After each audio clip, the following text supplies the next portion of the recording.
When Livingston Lord, the first EIU president, came to Charleston to take over this responsibility, he said, where's the residential component? Because he'd come from the University of Minnesota where he had that, and he knew that was important. And he talked to the Board of Trustees about it and convinced them it was a good idea. So they forwarded that request to the state legislature. He went over, presented the idea, and basically got laughed at. He said, what are you going to want next, a lunch counter? You know, because they thought that was ludicrous. They said, we just don't do that in the state of Illinois. Well, he was obviously kind of taken aback by that, but he said, okay, how am I going to get this passed? And what he did in the second round in 1903, he connected with Stanton Pemberton, who was a senator from Oakland, and he said, let's figure this out.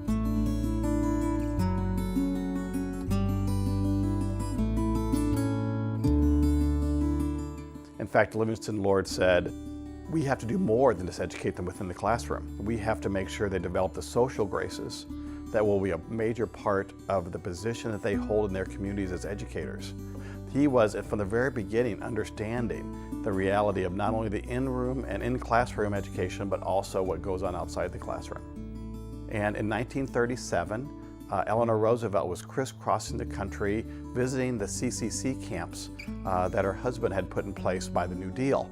And in Charleston, there were 3 of them. And that evening, she came to Pemberton, and she stood in front of the fireplace and talked to the residents assembled about how lucky they were to have this opportunity to go to school.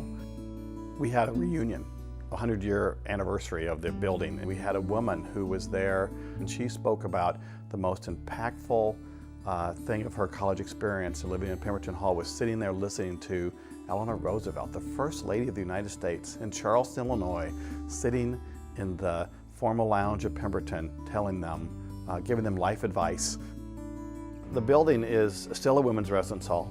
In 1963, an addition was built to add another 100 beds, so there's 200 beds in that building. And the Cracker Box Gym, which was originally built, is now the home of the Honors College.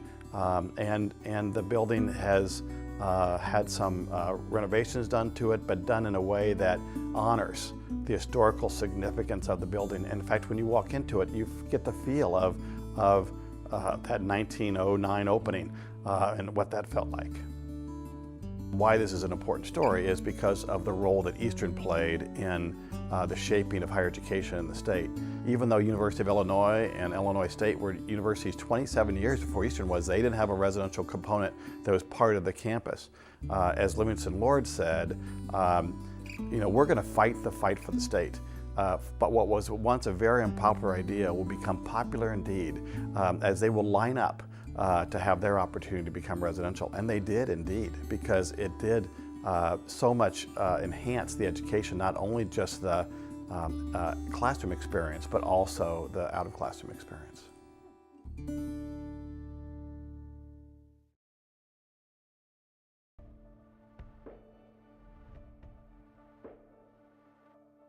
The history of broadcasting at Eastern Illinois University starts at a grain elevator in Tuscola, Illinois.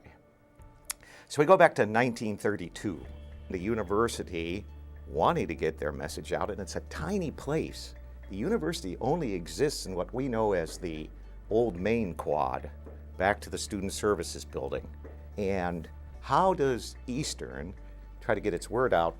Well, they get into partnership with the James Bush Grain Elevator Company of Tuscola. And that company got a license to start a radio station that we know today as WDZ. So Eastern gets into a partnership with WDZ in Tuscola and produces the Eastern Hour. And that program actually runs into the late 1940s. Early 60s come around, we know what comes in the early 60s, the rock and roll revolution. A group of students decide they want to hear their music, and they want to hear their music where they're living. So they decide to go to their Popular Mechanics magazine and build their own radio transmitter. Early 1964, January, February, from what became the lecture rooms in Booth Library, you have the birth of WELH, which people called East Lincoln Hall, or Eastern at Lincoln Hall, because that's where it originated. As the university grows, the audience of WELH grows with it. And again, it's all student-driven, and the plan was made to put radio and television in some classroom form in the second edition of Coleman. So as that building becomes complete, now ELH has their own home. They don't have to squeeze into a converted closet in the basement of Booth Library. But it was, a interesting group across the board of personalities. A philosophy major, a chemistry major, history major, education. If you were a youngster, you either got an early graveyard shift or you were until midnight, 2 in the morning, spinning the records. I had one of those graveyard shifts. Mostly it was 6 o'clock on a Saturday morning, which kind of put a crimp in your social life. Well, you were alone, and you were talking to yourself for 3 hours, among other things. In my first year, during an ice storm on campus, I got a call from somebody who purported to be from the vice president's office, and campus was closed because of the weather. And I closed campus. And then the phone really started ringing, and it was the vice president's office asking me what exactly I had done. I think one of the great values of WELH, what we did, what we built at a small university, was I made some lifelong friends. There were a core group with myself, 4 others, who were all heavily into the station. We all graduated within 6 months of each other, and we began a tradition of meeting every year. We actually formed a Last Man's Club, and so in a safety deposit box of the People's National Bank of Kewanee sits a bottle of bourbon. When there's 2 of us left, we're to open the bottle and toast not only our lasting friendship for all these years, but the memory of Eastern's broadcasting efforts, and that what was once WELH moved along to WEIU with our efforts as part of that.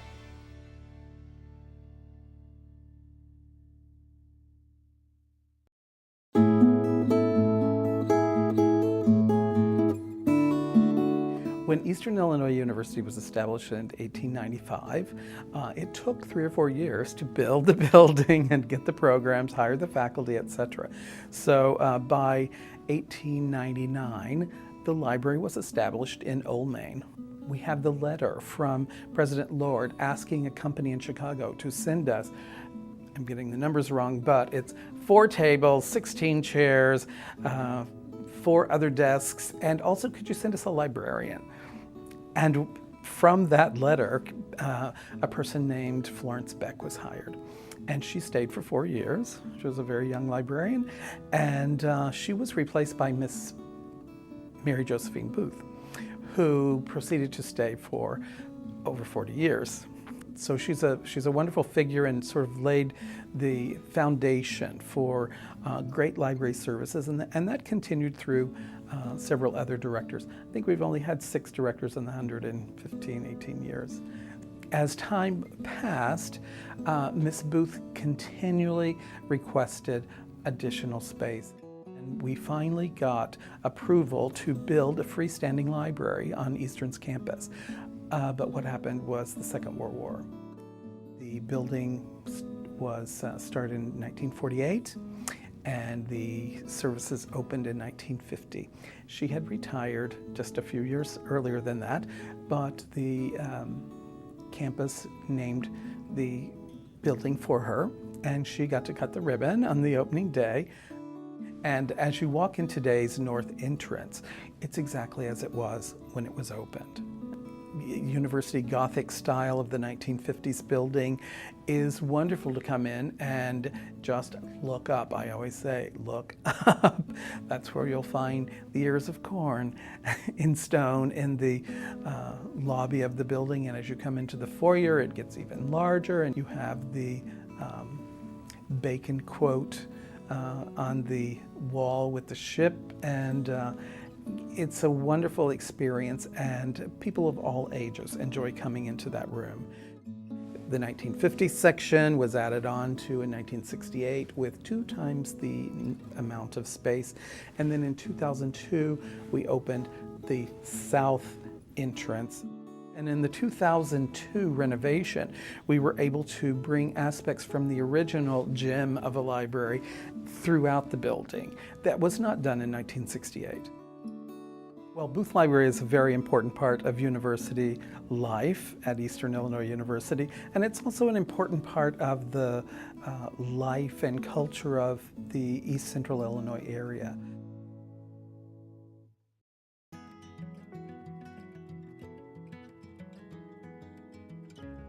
So in 2007, 2008, we were discussing scholarships and how one can start one. And I decided at that point that I and my late husband, Pete Taylor, would start a scholarship for student teachers, because there was no such thing. There were no way for student teachers to get funds for new tires or new clothes. So I basically crowdsourced the scholarship fund before crowdsourcing was a thing. So put down some money and then invited family, friends, people from the Charleston community. So in not too long of a time, in fact, I believe it was one of the fastest growing scholarships and got met very quickly.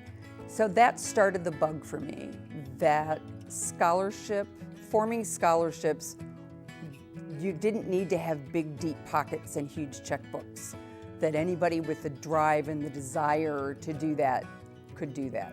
So it was in 2014, January.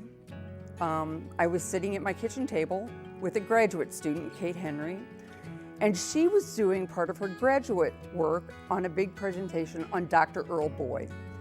Dr. Earl Boyd started the band program at EIU. He wrote our fight song. He was one of these people that was very, very well known nationwide in the 60s for all he did for band. And the important thing about the band program, and I think Dr. Boyd saw this too, was that you don't have to be a music major to be part of the music department at EIU. There are many non-majors who have played in the concert band, who have played in the Wind Symphony, certainly who have marched. I mean, there's all sorts of people that march in the marching band that are business majors, journalism majors, marketing majors. But that's the one thing that many of them bring from high school, and they bring it together. And that's what Dr. Boyd showed the nation, really what a good, solid band program could be. So Randy's like, oh yeah, that's a great idea. Let's name it the Dr. Earl Boyd Scholarship. So the scholarship was kicked off in 2014. We've raised enough for 2 full scholarships at this point. Our goal was to have enough for 4, but we're halfway there, and that's only been since 2014.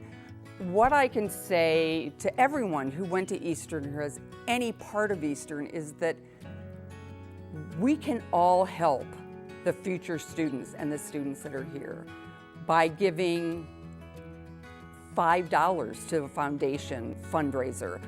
I've told people this weekend is homecoming, and it's a perfect time because so many people come back from fraternities, or like the journalism department has a big chili cook-off every year.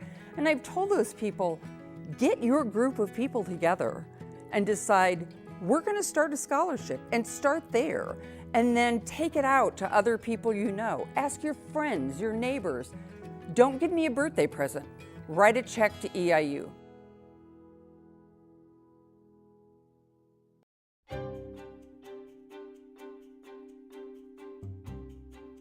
we really do have something unique here.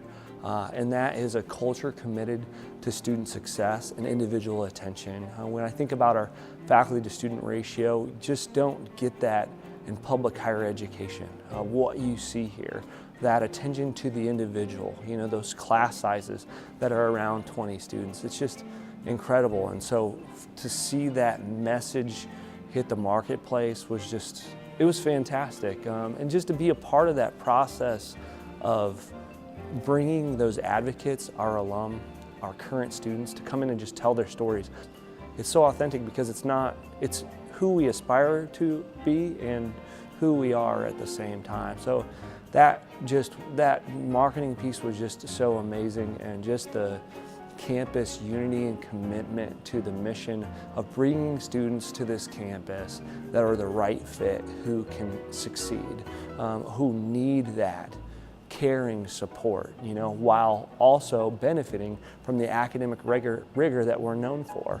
The outcome of that, this past year for fall 18, we had a 24.5% increase in our incoming class. So it was just awesome to see that come to fruition, but more than that, just to look back on that past year and think about all those things that were accomplished. And that's moving to a structure and a student composition that maximizes our student success. That's the vision of our administration.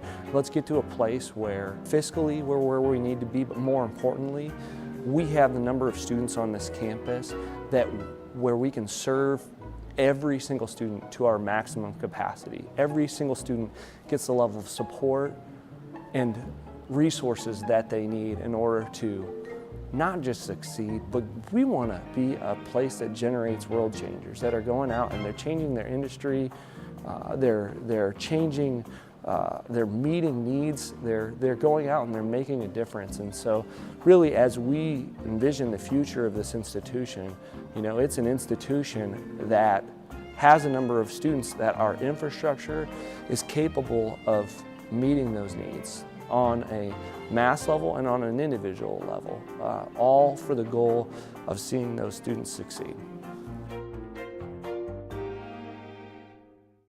Yes, welcome back. We are so happy that you've joined us tonight. We've had a really good time. Oh, we've had a blast tonight.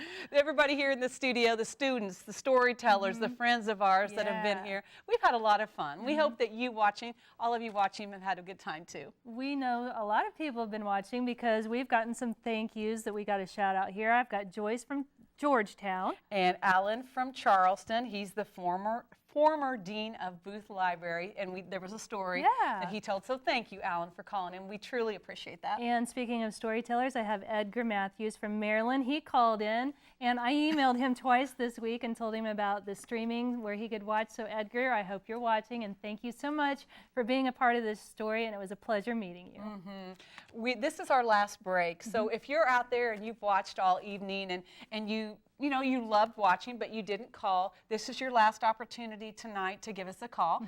If the phone number's at the bottom of your screen, please call for a gift to WEIU of $75. We'd love to send you a DVD. Maybe you want 2 or more, and they would be $60 each. We have 6 phone operators just waiting for you to call right now.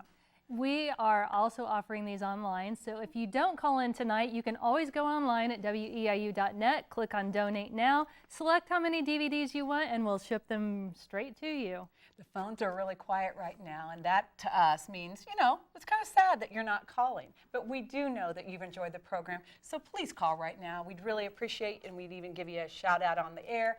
But we hope you've enjoyed watching the program. We have been honored to be able to produce this program. We've met so many wonderful people, so many alumni, stories teaching you about EIU. That's what we do here. It's an educational institution. We're happy to be a part of this. We want to thank EIU. We want to thank all of you for tuning in tonight. We are extending the stories once again on the Facebook page, WEIU TV Public Broadcasting Station. Facebook, There's a group called EIU, This Is Who We Are. We want you to join and continue to extend those stories. Yes, we do. You know, there's a lot of, everybody has their own story to tell. There's Arlene, boy, she's got some stories. Tell you what, and Matt Pye does too, I know he does. But we truly appreciate you calling tonight. We're not going to keep on, you know, talking because, you know, there's no phone calls. But you know what? You can still call. The number's on the bottom of your screen, and we thank you so much for being a part of our family tonight, and from our family to yours. We hope you have a good night. We thank you for calling in. For all of those who become members of WEIU, you're now part of us. EIU, this is who we are. Thanks for watching. Have a good night. Read it.